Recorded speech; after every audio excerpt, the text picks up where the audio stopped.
اس کے ساتھ یعنی مسح کیا اپنے انگوٹھوں کے ذریعے سے، دونوں انگوٹھوں کے ذریعے سے۔ یہ کانوں کا باہر والا جو اوپر والا حصہ ہے ظاہر، اور جو اندر والا حصہ ہے یہ انگلیوں کے، دو انگلیوں کے ساتھ کیا۔ تو دیکھیں کہ کس طرح یعنی ایک ایک چیز، بڑی باریک باریک چیز وہ رسول صلی اللہ علیہ وسلم سے ثابت ہے، اور عام فہم ہے۔ عام کسی ان پڑھ آدمی کو بھی یہ بتلایا نا، اس کو بھی بات سمجھ آ جاتی ہے۔ لوگ کہتے ہیں نہیں جی نہیں، جب تک وہ کسی امام کی تقلید نہ کرو یا اس کی فقہ، وہ فقہ اتنی مشکل ہے علماء کو سمجھ نہیں آتی ہے،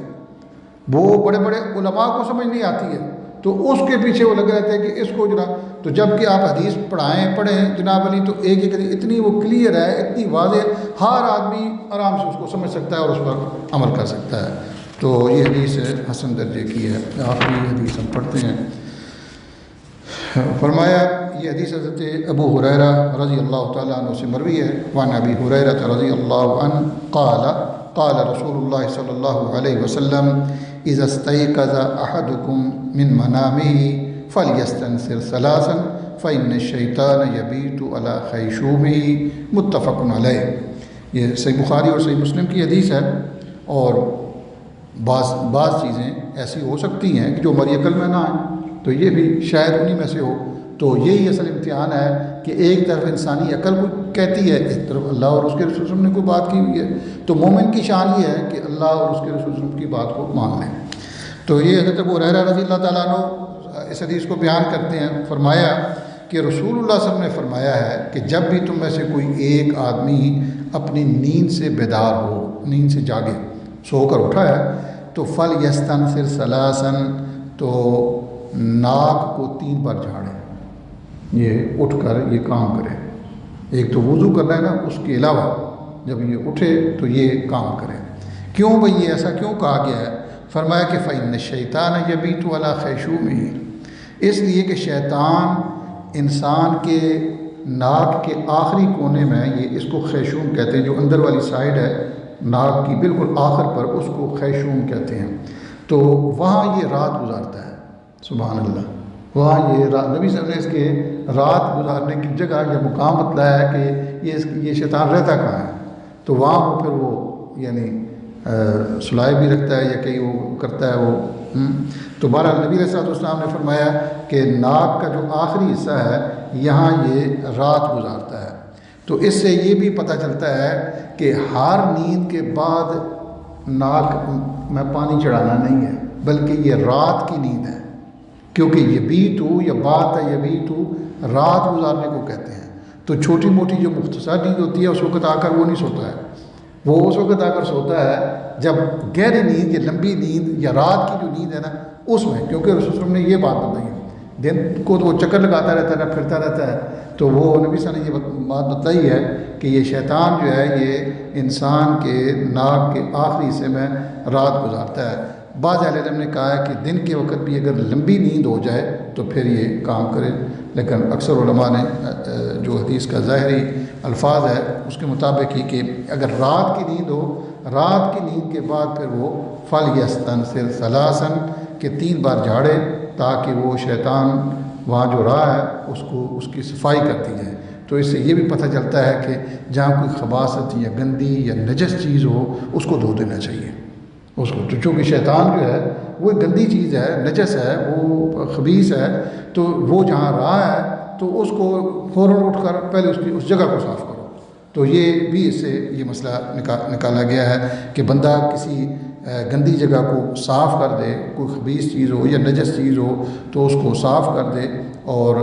زیادہ کوئی گندی ہے تو اس کو 3 بار کرے، 3 بار اس کو دھوئے تاکہ وہ اچھی طرح وہاں سے صاف ہو جائے۔ اگرچہ ہر گندی چیز کو 3 بار دھونا ضروری نہیں ہے، جہاں جہاں نبی صلی اللہ علیہ وسلم نے فرمایا جیسے فرمایا ویسے کر لینا چاہیے۔ اگر مثال کے طور پر کتے کا اگر کوئی جھوٹا ہے تو اس کو 7 بار کہا گیا ہے تو وہ 7 بار کیا جائے گا۔ باقی عام جو صفائی ستھرائی کے لیے چیزیں ہیں وہ 1 بار بھی کافی ہے۔ جہاں نبی صلی اللہ علیہ وسلم نے کہہ دیا ہے کہ 3 بار کرو تو وہاں 3 بار کرنا چاہیے۔ اللہ تعالیٰ سے دعا ہے کہ اللہ تعالیٰ میں سمجھانے اور